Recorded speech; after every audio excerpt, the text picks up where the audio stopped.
We've seen throughout this title how Word is more easily interlinked with the cloud and the web by being able to store your files in the SkyDrive by inserting images that are stored on the internet.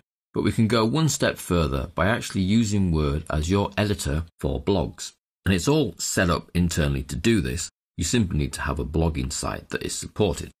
Now we can actually take existing Word documents and change them into blog articles, or what you'll find if you go to File and New is there is a blank blog post already in place, so it's like a little template that is set up to be ready to provide information to a blog.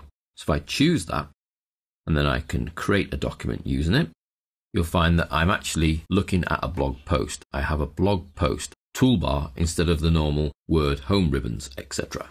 So if I want to create a new blog, I put my title in here where it says enter post title here. How sensible. Guys, blog for the world. And then I put my content into this lower half. This is simply a blog to prove that I can do it. And then we need to take that blog post we've just created and send it up to our blogging website. Now we have a blog website, which is actually hosted by WordPress, and we can have a look. It's guyvaccaro.wordpress.com. Very simple layout with a few posts that have been made over the time that it's been in life.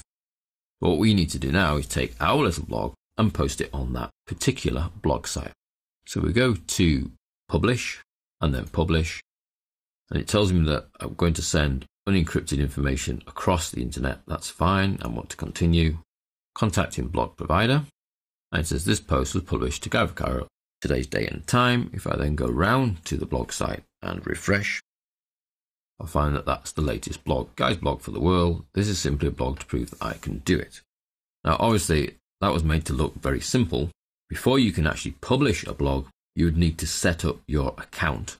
And that's done through here where it says manage accounts. And we can see in here, I have an account that I can change. And this is the information you will need from your blog provider. The blog post URL is your blog address. So that's guyvaccaro.wordpress.com. This end part must be the same and will remain and will actually be pre-filled for you when you come to add in a new account. Has to be /xmlrpc.php because effectively that's the file that converts your Word document into a blog post. You would then need to enter in your username and password for the blog. You can ask Word to remember that so that in future you can just publish new documents.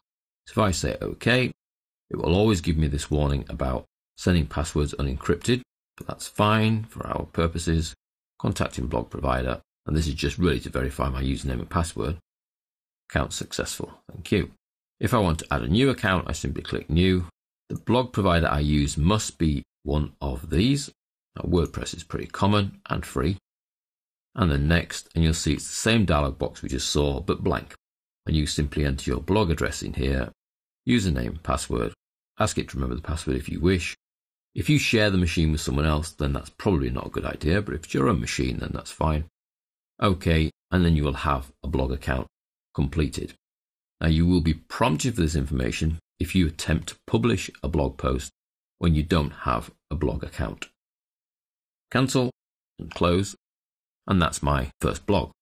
Now if I want to take an existing document, such as our Access manual extract, it's in your working folder, so I can take this existing document, go to File, Share, Post to Blog, then Post to Blog on the right, so that's sort of double-clicking the same thing really, and what you'll find is it then converts your current document into a blog post, and we can see it now looks pretty similar to the previous one that we created from scratch. I would take the title out of my Word content effectively and post it in here. That way my title will appear as the blog post title. Do a little bit of tidying up of the extra returns you get from Word. And then we're ready to publish. So publish, publish, yes, contacting my provider, using the information that obviously we've already stored and saved in the accounts section, so you don't have to keep re-entering that information. The post then gets published, and I can go around and have a look at my blog site. So if I refresh, my latest blog appears. What is the database? Now I can even use Word to open existing blogs and update them. If I go to Open Existing, it will then list all of the blogs that are currently in my blog. There's even one that doesn't have a title.